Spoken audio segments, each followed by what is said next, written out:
Creo que vivimos momentos de muchas contradicciones en las ideologías y las acciones que la gente toma. Por ejemplo, hay un montón de ideologías en el mundo entero que promueven o dicen promover la dignidad del ser humano, pero las acciones que toman son contradictorias. En otras palabras, no son coherentes. Dicen que creen en el valor del ser humano, pero sus acciones creo que demuestran lo contrario. Por ejemplo, el gran ejemplo del aborto. ¿Verdad? ¿Cómo puedes decir que le ves valor a una vida humana cuando decides hacer leyes para acabar con ellos antes de que nazca? Peor aún, ¿cómo es el contraste de mucha gente que defiende eso y que también defienden, por ejemplo, el salvar a un pajarito, a un animalito que está en peligro de extinción? Se gastan millones y millones de dólares, pero la vida del ser humano, bueno, pues no es tan valiosa. Como te dije, son las contradicciones y la poca coherencia que hay en todas estas ideologías. Y te preguntarás, ¿qué tiene que ver esto con el tema que vamos a ver en el día de hoy? Bueno, creo con todo mi corazón que el día que el ser humano puede entender el valor que tiene delante de los ojos de Dios y que puede entender que Jesús murió por nosotros en la cruz del Calvario porque la humanidad es valiosa, entonces nuestra vida cambia para siempre. Va a pasar muchas cosas. Número uno, te encontrarás con tu Creador. Y número dos, si ya lo has hecho, podrás también entender lo importante y lo necesario de ir y ganar a otros para el Señor. Gracias por ser parte de nuestra comunidad de YouTube. Quiero invitarte a que si todavía no eres parte de esta comunidad, suscríbete aquí a nuestro canal en YouTube. Aprieta el botoncito aquí en la parte de abajo, ese botoncito rojo que dice subscribe o suscribirte. Hazlo ahora. Enciende también las campanitas, las notificaciones para que cada vez que pongamos un nuevo video puedas estar ahí en contacto con nosotros. Y bueno, simplemente sepas cada vez que salgamos aquí con una nueva información para ti. Así que por favor, hazlo en este momento. Comenta en los comentarios allí, comparte este video con otras personas y permite que esta palabra bendiga a otros también. Ahora disfruta de este mensaje, parte de un estudio bíblico formal que damos en nuestra iglesia durante toda la semana. El título de este en particular es Go, el mandato de la gran comisión. Quiero utilizar algo que oímos o que hablamos un poco esta mañana en la emisora de radio, en el segmento de Para Pensar. Esta mañana utilizamos Irving, el joven que está con nosotros allí, trajo una estadística, el resultado de una encuesta, un grupo muy serio que se llama Barna Group. Barna Group es un grupo muy serio que estudia y que trabaja con todo lo que tiene que ver con iglesias en Estados Unidos a nivel de estadísticas. Hace muchas encuestas y, ¿verdad?, es un buen lugar donde los pastores buscamos información para mirar, podemos decir así, las tendencias y lo que está ocurriendo. Toda larga corta, él trae una estadística, no recuerdo el número exacto, pero me parece que es donde dentro de la estadística que sacó Barna Group en los días pasados de hacer esa encuesta, entendieron que 73% de los pastores no están preparados para trabajar con los traumas emocionales de las personas. En otras palabras, 73% de las iglesias no están, según el análisis de Barna, no están preparados para trabajar con los traumas emocionales de una iglesia. Y aunque yo no objeto el resultado de la estadística, como hice esta mañana, estoy totalmente en desacuerdo en ese concepto. Porque 100% de las iglesias tampoco sabemos de astronomía y de el cohete espacial que se va a enviar. Porque no es nuestra labor. No es nuestra labor. Y yo sé que esta mañana causó un poquito de roncha con unas cuantas gente, porque yo dije que la iglesia no es un lugar para traumas emocionales. O sea, tú no puedes venir aquí a la iglesia y pensar que la iglesia es un lugar de psicología o de consejería. No hay nada malo que tengamos consejería. No hay nada malo que tengamos psicología. No hay nada malo que ayudemos al ser humano. Lo que pasa es que a mi entender, el problema más grande que hoy tiene la iglesia, o uno de los problemas más grandes que tiene la iglesia, es que hemos perdido la realidad del poder del evangelio. Cuando una persona le entrega su vida a Jesús, pero sinceramente, y entiende lo que pasa en su vida, yo le aseguro que la mayoría de sus problemas emocionales se terminan. Cuando una persona entiende lo que es ser perdonado, justificado, regenerado, lo que una persona entiende lo que es ser santificado, la mayoría de sus traumas se van. Se van. ¿Cuál es el problema que tiene la iglesia? Es que la gente hace esto. Las iglesias por lo general, lo que hacemos es pasa aquí al frente, entrégale tu vida al Señor y sal, ya eres salvo. Pero entonces la semana que viene vamos a estar aquí para darte de comer, para darte una consejería, para amarte, para cuidarte, para ayudarte, para que cada vez que tú pidas algo, vamos a estar aquí en este lugar y vamos a estar, y no nos damos cuenta que ese no es el trabajo de la iglesia. El trabajo de la iglesia es predicar el evangelio. Ese evangelio, cuando entra en el corazón de una persona, lo cambia para siempre. Y créame cuando le digo que el poder de la cruz tiene la capacidad de eliminar todos tus traumas, todos tus problemas emocionales. Eso no quiere decir que no vas a tener que aprender a trabajar contigo mismo. Eso no quiere decir que yo no me pueda sentar contigo y darte un consejo. Pero por ejemplo, mire, te voy a dar un ejemplo. El matrimonio quiere consejería. La gente viene a que yo le dé consejería matrimonial. Entonces, ¿qué más consejería te puedo dar? ¿Verdad? ¿Qué más tips yo te puedo dar dentro de una relación? Enseñarte a hablar, a comunicarte con tu esposa, a que no seas áspero con tu esposa, a que la esposa sepa contestarle al marido, a que sepa, ¿sabes qué más? Y al fin y al cabo quiero que sepa que todo eso está en la Biblia. Si tú leyeras tu Biblia, todos esos consejos están ahí. Pero por ejemplo, mire, si una persona, si un hombre o una mujer casada o casado entiende el poder de la gracia de Dios y entiende lo que significa que Dios te perdonó a ti, cuando tú entiendes lo que es ser perdonado, nadie te tiene que enseñar a perdonar a tu esposa. Porque la gracia que tú recibes, como fue tan grande para tu vida, tú la extiendes a tu esposa. Así que si un hombre y una mujer supieran de qué Dios los libró, de qué Dios los restauró, si entendieras de verdad que donde estás hoy es por la gracia de Dios, porque Dios te ha perdonado, porque fuiste un sinvergüenza, una sinvergüenza en tu vida, y Dios te cuidó y te perdonó, y un día tú le entregaste tu vida al Señor, y un día entendiste todo, esa misma gracia tú le extenderías hacia adelante. Así que más que yo darte una consejería de cómo hablar, que lo podemos hacer, podemos dar un taller a los matrimonios, podemos darte tips, podemos aconsejarte. Pero sobre todo, si tú conoces el verdadero evangelio y conoces lo que ha pasado en tu vida, sabrías cómo trabajar con las situaciones de tu hogar.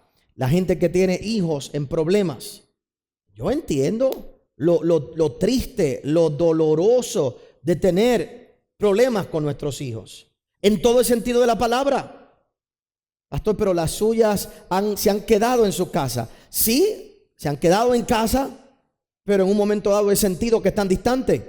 He sentido a veces que han estado como la historia del hijo pródigo, no las que se fueron, pero el que se quedó, que en su mente tiene una mentalidad de esclavitud. Están en casa, pero tiene una mentalidad de ¿qué? De esclavitud.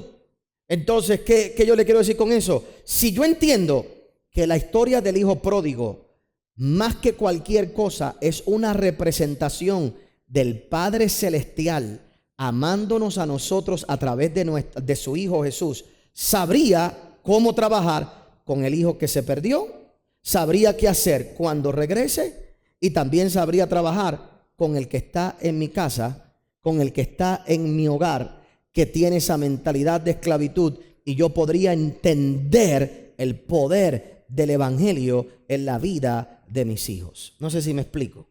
Cuando uno ve esto tan claro en la palabra del Señor y ve el plan de redención en todas esas cosas, ahora puedo trabajar con la mayoría de mis problemas simplemente por conocer lo que es el verdadero evangelio y el plan de redención. Y esta mañana yo sé que algunos en la radio me criticaron, ¿verdad? Pero qué chévere, qué bueno, porque alguien me decía, y aquí es que voy a batallar hoy en un momento, alguien decía que él difería de mí, no sé si fue alguien de aquí de la iglesia, pero que difería de mí porque él creía que cuando uno se convierte a Cristo todavía te quedan muchas cosas que solucionar en tu vida. Entonces yo oigo una declaración como esa y tengo que ponerla en contexto, porque eso nada más me está diciendo que el poder de Dios no fue suficiente.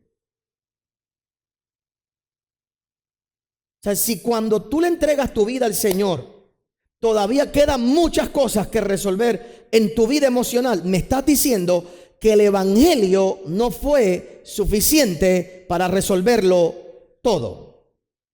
Y yo tengo problema con eso. Tendría problema con eso y te lo voy a mostrar en esta noche. Y por eso es que tenemos que estar claros en esto. Oiga bien, el trabajo principal de la iglesia es predicar el evangelio, predicar el plan de redención. Como pastor, yo quiero que usted sepa que cuando yo voy a buscar las series de mensajes que vamos a predicar durante todo el año, yo predico 3 cosas en particular. Todos mis mensajes giran en 3 cosas. Todos giran en 3 cosas. Número 1, el plan de redención. A través de todo el año van a haber una serie los domingos en la mañana o los domingos en la noche, o los miércoles en la noche, de una manera u otra. Lo que estoy presentando es el plan de redención. Cuando hablamos de amigos de pecadores, no es otra cosa que hablar del plan de redención, de cómo funciona el evangelio y cómo Jesús actuó en ese momento y cómo trabajar y cómo presentar el evangelio. No le llamé la gran comisión, pero es cuando yo me preparé para ese mensaje, ese era el propósito en particular, presentar de una manera práctica lo que es el mandato de la gran comisión. El mensaje que acabamos de predicar hace un par de semanas atrás, añádele a tu fe, tiene que ver con la gran comisión. Cuando vimos cada cosa que tú tienes que añadirle a tu fe, es parte del plan del discipulado. Es enseñarte que a tu fe tienes que añadirle virtud. Es enseñarle que a tu fe tienes que añadirle paciencia. Es enseñarle que a tu fe salvadora tienes que añadirle todos estos elementos. Es parte de la gran comisión. Lo segundo que a mí me gusta estudiar y busco de alguna manera mostrarlo a través de todo el año es la humanidad de Jesús, la parte humana de Jesús. Todo el mundo se enfoca en lo divino más allá del evangelio, en el poder, en la sanidad. Yo quiero que tú veas la parte humana de Jesús para que sepas cómo trabajar con tu humanidad en esta tierra, para que sepas cómo trabajar con tus emociones en esta tierra, pero desde una perspectiva humana, sin perder de vista la base de la gran comisión. Y por último, sí me gusta entender principios prácticos, filosóficos, prácticos de tu vida diaria para cómo trabajar en tu empresa, cómo trabajar con tu matrimonio, darte algunas ideas. Pero si la iglesia se basara solo en eso, le quitamos el poder al evangelio y lo que haríamos es únicamente enseñarte qué hacer y volveríamos a las obras muertas. Volveríamos a pensar que es por lo que yo hago que soy libre y no me doy cuenta que es porque soy libre que puedo hacer. Entonces es una conciencia diferente y por eso es que tenemos que tener la conciencia del poder del evangelio. Oiga bien, en el día de hoy nosotros como iglesia siempre debemos tener cuidado, porque no podemos envolvernos en muchas ideas o conceptos o estilos de predicar que verdaderamente no traen la libertad que una persona necesita. Solo eso lo trae el evangelio, las buenas nuevas del evangelio, las buenas nuevas de la palabra del Señor. Y como te acabo de mencionar, no sé si hoy muchas iglesias creen verdaderamente en el poder transformador del evangelio. Yo no sé si la gente hoy cree en eso. Es más fácil creer que un programa de rehabilitación a drogas puede librar a un hombre que un verdadero arrepentimiento. Y si tú me dices a mí que la única manera de que alguien salga de la droga es meterlo en un centro de rehabilitación a droga, me estás diciendo que lo que predicamos no tiene poder. Pero un hombre que es confrontado con la palabra de Dios, que es redarguido por el Espíritu Santo, que conoce el evangelio, que conoce de lo que Dios le ha librado, te aseguro que tiene el 100% de oportunidad de ser totalmente libre. En nuestra iglesia tenemos casos. Hay uno en particular que siempre recuerdo, que un día escuchando un mensaje, esta persona en su automóvil, siendo adicto a droga, decidió ese día entregarle su vida al Señor. Nunca fue a un programa de rehabilitación, nunca fue a un programa de adictos a droga. No lo critico. Lo que estoy diciendo es que yo como pastor no me rehúso a pensar que tengas que depender de eso, pero si tú recibes realmente lo que es la convicción del poder del Espíritu Santo, esa palabra es la que debe darte la autoridad para someter toda tu vida. Y vuelvo ya claro, porque sé que se van a ofender un montón de gente. ¿Quiere decir que no hay que dar consejería? No. ¿Quiere decir que no hay que tener ayuda psicológica? No, no es que no se pueda tener. Es que cuando tú vienes donde mí, por ejemplo, desde ahora te digo, que cuando vengas donde mí a buscar una consejería o una psicología, quiero que sepas que lo primero que te voy a mandar es al encuentro. Entiende lo que Dios quiere hacer en tu vida. Entiende parte de lo que es el evangelio. Explícame si tú conoces lo que es el evangelio, para entonces yo después ayudarte con algún consejo de tu matrimonio. Pero lo primordial es eso. Porque si no, le quitamos el poder transformador de la palabra de Dios. Por ejemplo, hay varias cosas interesantes que nosotros tenemos que pensar. Y esto me lleva a por lo menos nosotros movernos un poco más profundo. En las iglesias se nos ha filtrado, por ejemplo, infiltrado la idea o el concepto de la salvación es personal. La salvación es personal. La salvación es personal. La salvación es personal. Entonces, lo grande y lo triste de esa expresión, la salvación es personal, es que tú puedes ser salvo, pero el mundo al lado tuyo en un infierno. ¿Y de qué te sirve a ti que el mundo al lado tuyo sea un infierno y tú estés salvo personalmente? Es como el que piensa que puede enriquecerse por sí solo y que si no ayuda a que otros prosperen, ¿de qué te sirve a ti ser rico, tener un buen reloj y no podértelo poner porque tienes miedo a que alguien te lo robe? Porque no ha prosperado y no ha cambiado su mente. Tendrás que irte a unos lugares exclusivos a hacer algo. Y quiero que sepas que hay un montón de cristianos que critican a gente que viven en urbanizaciones exclusivas, pero ellos viven en el evangelio exclusivo. Ellos son salvos y no le importa que más nadie sea salvo. Ellos le importa y no le hablan a nadie de la salvación. Ellos le importa que ellos son los que se van para el cielo, pero no le importa el hijo del vecino, la hija de la vecina, no le importa al otro. No hacen ningún tipo de gesto para ayudar a nadie, para predicar la palabra del Señor, porque la salvación es como personal. Entonces lo que queremos decir supuestamente es que la salvación no es colectiva, que no es porque no todo el mundo se convierta, sino que es mi decisión personal. Pero detrás de todo eso, lo que estás quitándote es la responsabilidad de hacer la gran comisión. Ponte a pensar que te toquen todavía vivir 30, 40 años más en esta tierra a ti y a mí en el día de hoy. Ok, ¿qué satisfacción habría en que tú y yo seamos salvos y en 40 años, de la manera que sea, nos vayamos con el Señor y estemos con el Señor, y estos 40 años vivamos en un mundo que no cambió para nada? ¿Podrías tú realmente disfrutar de tu salvación? Por eso es que la salvación es más que personal.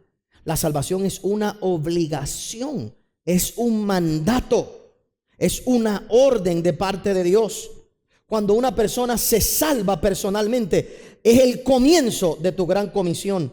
Es el comienzo de tu deseo. Debe ser el comienzo de tu deseo de que otro experimente lo que tú experimentas. Lo que pasa es que la gente que se convierte, como no tienen el verdadero arrepentimiento siempre, todavía están esperando que su vida mejore para ellos poder predicar, para ellos dar resultado a otros, porque ellos están en un montón de problemas. La realidad es que tú y yo tenemos que vivir con la seguridad de lo que Dios ha hecho en nuestra vida y querer que otro también lo tenga, que otro lo alcance. La salvación personal es tan solo el comienzo de la gran comisión. Yo quiero que tú entiendas en el día de hoy que la gran comisión es tu responsabilidad y obligación aquí en la tierra. Cuando yo entiendo el poder de salvación, cuando me doy cuenta que todo lo extra que hago es extra, pero que es ese poder el que me transforma, mi perspectiva del hombre y mi perspectiva de Dios cambia para siempre. Mi perspectiva de Dios y del hombre cambia para siempre. Cuando tú sabes que tú has sido redimido por la sangre de Cristo, de lo que Dios te libró, de lo que Dios te sacó, de lo que Dios te salvó. Cuando tú entiendes eso, tu perspectiva del hombre cambia para siempre. Te das cuenta que hay esperanza para el hombre. Te das cuenta que hay esperanza para este mundo. ¿Sabes por qué razón hay un montón de personas que piensan que este mundo se va a perder, que este mundo se va a chavar, que este mundo va de mal en peor? Bien sencillo, porque no creen en el poder del evangelio. Porque si tú tuvieras en tu vida el convencimiento espiritual del poder del evangelio, sabrías que a todo el que tú le prediques, si lo oye con el corazón, su vida podría cambiar y este mundo podría cambiar y estaríamos predicando más que haciendo un montón de otras cosas. Perdone que yo sea un optimista empedernido, pero yo creo que este mundo no se va a perder. Yo creo que este planeta Tierra no se va a destruir. Y yo creo más en el poder del evangelio que en el poder de cualquier otra cosa, que en el poder de cualquier otro pensamiento, que en el poder de cualquier otra estrategia. Si hay alguien que lo tomamos desde el principio, le predicamos el poder de la palabra, lo discipulamos, lo llevamos poco a poco, te aseguro que esa persona dejará de depender del gobierno, esa persona ayudará a otro, esa persona pagará sus impuestos, esa persona tratará bien a su familia, tratará bien a sus hijos, cambiará su ambiente, se hará una persona de bien, porque ese es el poder transformador de la palabra de Dios. Y cuando yo entiendo eso, yo veo este mundo como una gran oportunidad, veo este mundo con grandes posibilidades, y lo que veo es la responsabilidad que yo tengo como creyente de ir y predicar este evangelio para que sea transformado. Pero veo la gente totalmente, ¿verdad?, mirando cosas que no tienen que ver. En la iglesia, por eso, óigalo bien, usted y yo, no podemos perder de vista cuál es nuestro verdadero trabajo. Nuestro verdadero trabajo es predicar el evangelio. Pastor, pero Jesús le dio de comer a los pobres. Él multiplicó los panes y los peces y le dio de comer a los pobres. Sí, después que lo escucharon por horas predicar. Busque la Biblia. Él no le dio comida a los pobres para atraerlo. Y quiero que sepa que los milagros no era lo más que sorprendía a la gente. Y los milagros no era lo que cambiaba a la gente. La gente desde su niñez le sorprendía lo que él predicaba y lo que él hablaba. Y lo que hizo la diferencia fue que antes de hacer milagros y predicar al mundo, fue y buscó discípulos y los llamó a que se unieran con él a la gran comisión. El llamado fue: go, vayan conmigo, sigan conmigo, los voy a convertir en pescadores de hombres. Cuando nosotros analizamos el evangelio y el mandato que Dios nos ha dado, lo primero que yo quiero que tuvieras hoy son dos cosas. Número uno, el evangelio tiene poder. Todo lo que podamos hacer en la iglesia es maravilloso. Toda la herramienta extra que yo te pueda dar es espectacular. A mí me gusta leer, me gusta estudiar, hay que aprender. El evangelio no me va a enseñar el internet, así que tengo que aprender de internet. No me va a enseñar de social media, así que tengo que aprender de social media.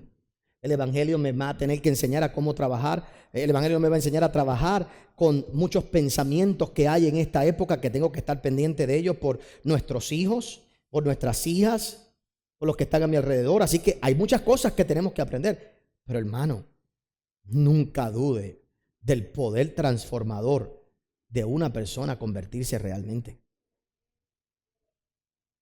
¿Sabe? El que me diga a mí que no es suficiente, me estás invalidando el poder de lo que Cristo hizo en la cruz del Calvario.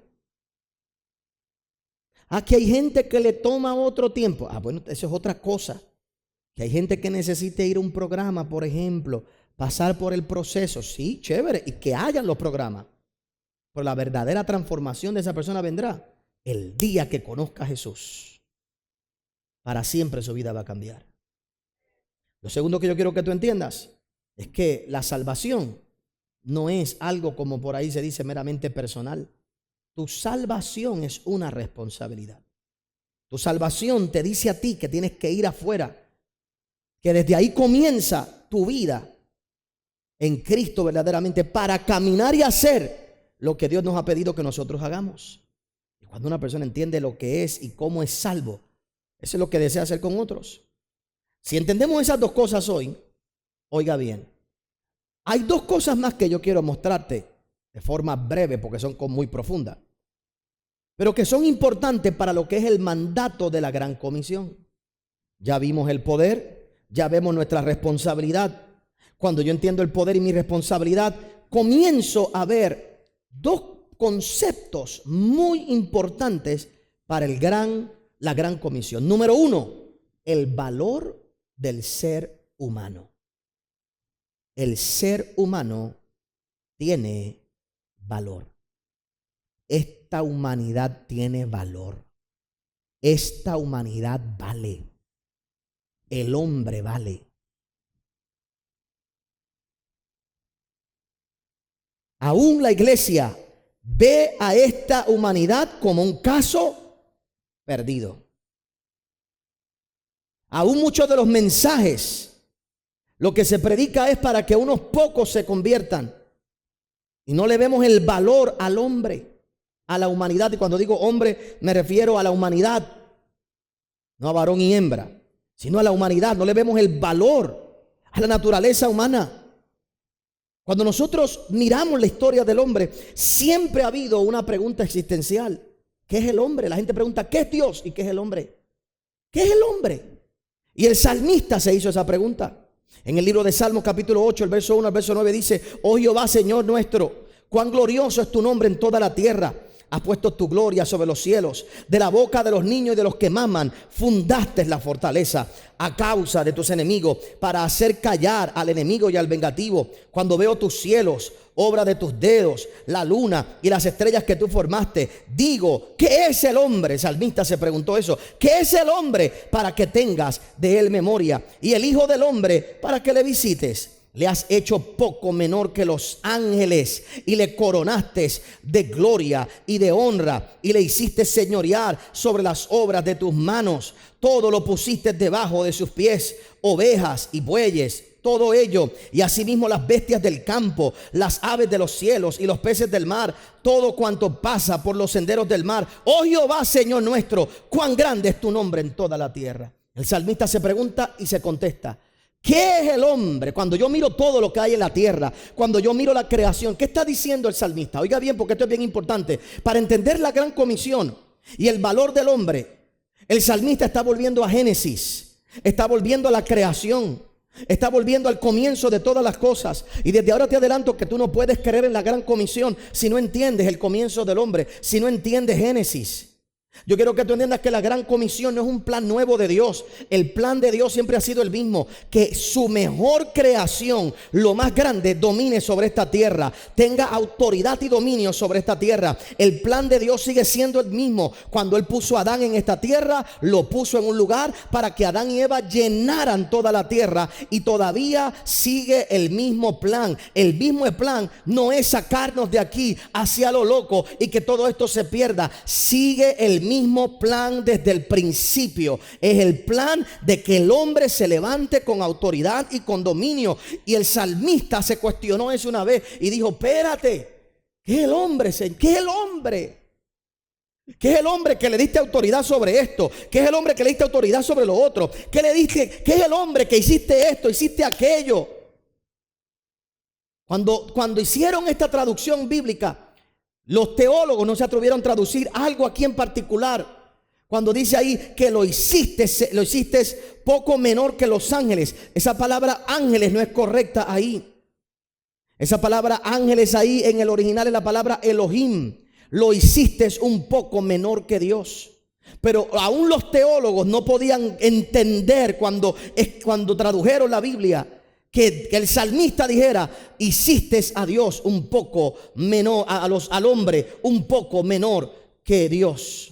El hombre no es Dios, nunca seremos Dios, pero los ángeles no son mejor que nosotros. Los ángeles no tienen autoridad absolutamente de nada. Los ángeles, ¿saben lo único que pueden hacer? cantar y decir santo, santo, santo por obligación. Eso es lo único que ellos pueden hacer. ¿Y sabe qué? Los ángeles son, verdad, siervos nuestros. La Biblia lo muestra, que ellos son servidores nuestros. Por lo tanto, tú estás por encima que los ángeles. Hay un montón de gente que siempre está asombrado cuando ven ángeles, asombrado cuando ven ángeles. Yo quiero que tú sepas que cuando los ángeles te ven a ti, es que se asombran ellos cuando ellos ven. Y quiero que sepas que los ángeles no entienden lo que es el gozo de la salvación. Los ángeles no comprenden, porque como ellos nunca han estado perdidos, tampoco saben lo que es ser salvo. Por eso es que ellos no entienden por qué Dios se alegra cuando hay alguien que se encuentra con Él, porque ellos no tienen esa experiencia, ellos no saben lo que es eso. Por esa misma razón, cuando tú adoras a Dios, jamás le suena tan bonito un ángel como tu adoración a Dios, porque cuando un ángel le adora obligado y lo único que sabe decir es santo. Pero cuando tú y yo le adoramos desde nuestro libre albedrío, porque entendemos quién es Él, y el sonido de nuestra voz es totalmente diferente. Y el salmista se quedó asombrado. Y yo todavía no entiendo cómo la gente, y aún en la iglesia, no vemos el valor del hombre. El salmista se pregunta y él mismo se contesta. El salmista ¿qué es el hombre? Para que te acuerdes de nosotros. Y después él mismo se da cuenta. Lo hiciste poco menor que Elohim. Lo pusiste sobre esto, sobre las bestias del campo. Lo pusiste. El hombre es lo más grande después de Dios. El salmista lo realiza. A través de los tiempos, los más grandes filósofos han tratado de definir lo que es el hombre. Había uno en particular que decía que el hombre es unas moléculas unidas que se unen, bla, bla, bla, bla, bla, bla, y que el hombre es un conjunto de moléculas. Y le preguntaron, ¿y entonces quién es Einstein? Pues son moléculas unidas llamadas Einstein. Porque los filósofos no tienen manera de explicar lo que es el hombre. No hay manera. Pero es lo más grande que Dios hizo. Mire si es lo más grande que Dios hizo, que cuando, no te voy a llevar a las escrituras, no te voy a llevar a ellas ahorita, dentro de un momento, pero esto no lo voy a ver así directamente.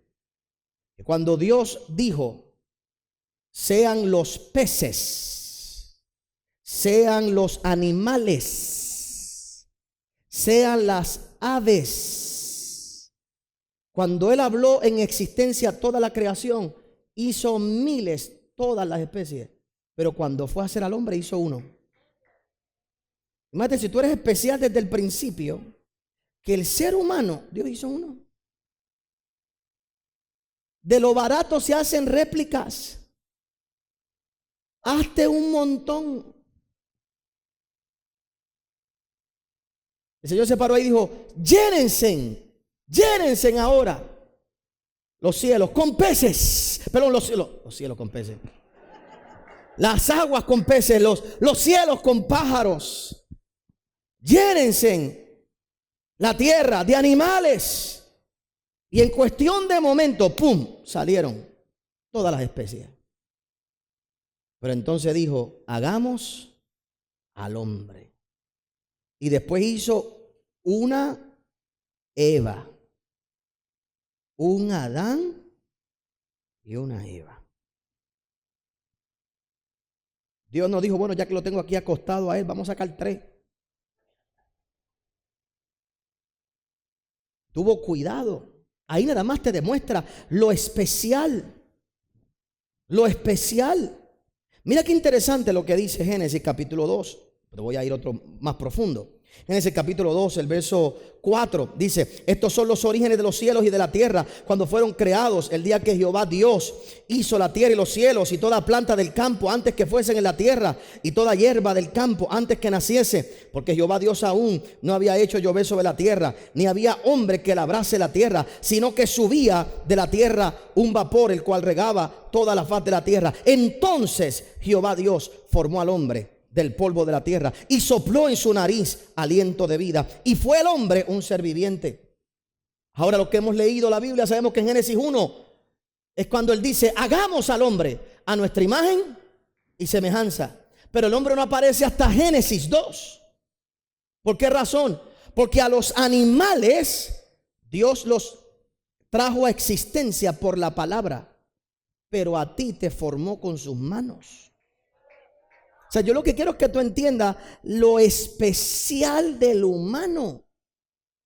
En Génesis 1, él dijo, hagamos al hombre, pero el hombre no apareció. El hombre no salió. Ahora él dijo, háganse los peces, y los peces salieron. Háganse las aves, y las aves salieron. Háganse los animales salieron. Llénese toda la tierra de todas las especies de árboles. Y yo quiero que tengan hierba, que tengan semilla y árbol de fruto, y que haya un montón. Se llenó toda la tierra. Entonces en el sexto día dijo, hagamos al hombre a nuestra imagen y semejanza. Y señoré los peces del mar, las aves de los... Pero el hombre no salió ahí. Tiene que venir Génesis 2 y tú vas a entender ahora más profundo por qué en un minuto.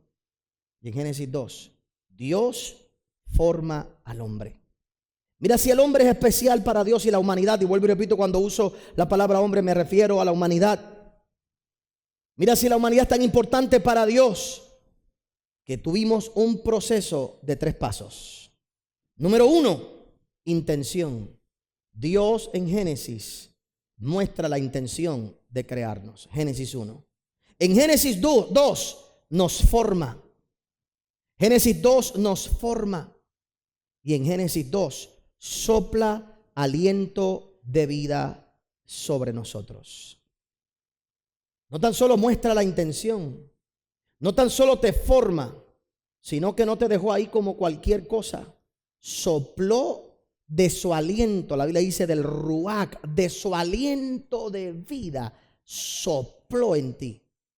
Se puso dentro de ti. Se puso dentro de ti. El problema que tenemos hoy es que no vemos valor. No vemos valor en lo que es ser hombre, lo que es la humanidad. Y por eso es que en realidad, hermanos, no predicamos el evangelio. Óigame bien una vez más. Para ti es más fácil darle de comer a alguien que predicarle el evangelio.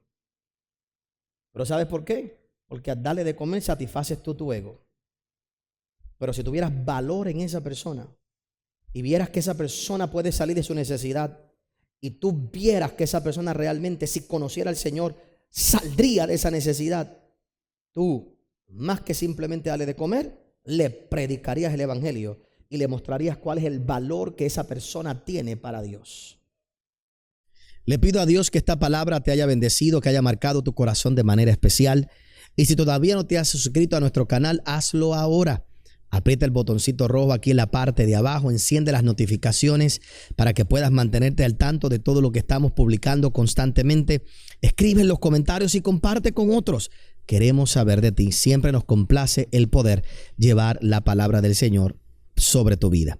Quiero aprovechar también y recordarte todas nuestras otras redes sociales. También tenemos en diferentes plataformas digitales nuestro podcast, tanto de predicaciones como para los emprendedores. Búscanos, por favor, ahí en Maximizadores para los que son los emprendedores y profesionales, y para los mensajes de predicación, búscanos así mismito, Otoniel Font Predicaciones. Allí te puedes conectar y también disfrutar de todo lo que tenemos para ti. Pero déjame orar y pedirle a Dios que hoy tus ojos sean abiertos. Padre, gracias por el poder de tu palabra. Te pido en esta hora, en el nombre poderoso de Jesús, nombre que es sobre todo nombre, que todo el que hoy ha escuchado este video, ha visto, mi Señor, este video a través de este canal de YouTube, recibe tu favor y tu gracia, empoderamiento espiritual para lograr hacer todo lo que tú le has prometido. Padre, gracias porque así lo creemos hecho. En el nombre de Jesús. Amén, amén. Te bendigo. Recuerda suscribirte aquí a nuestro canal. Eres bendecido en el nombre de Jesús. Gracias por haber acompañado al pastor Otoniel Font. Si este mensaje ha sido de bendición a tu vida, puedes obtenerlo llamando al número que aparece en pantalla. También puedes hacerlo accediendo a nuestra página en internet www.otonielfont.com. Te esperamos en la próxima edición del pastor Otoniel Font.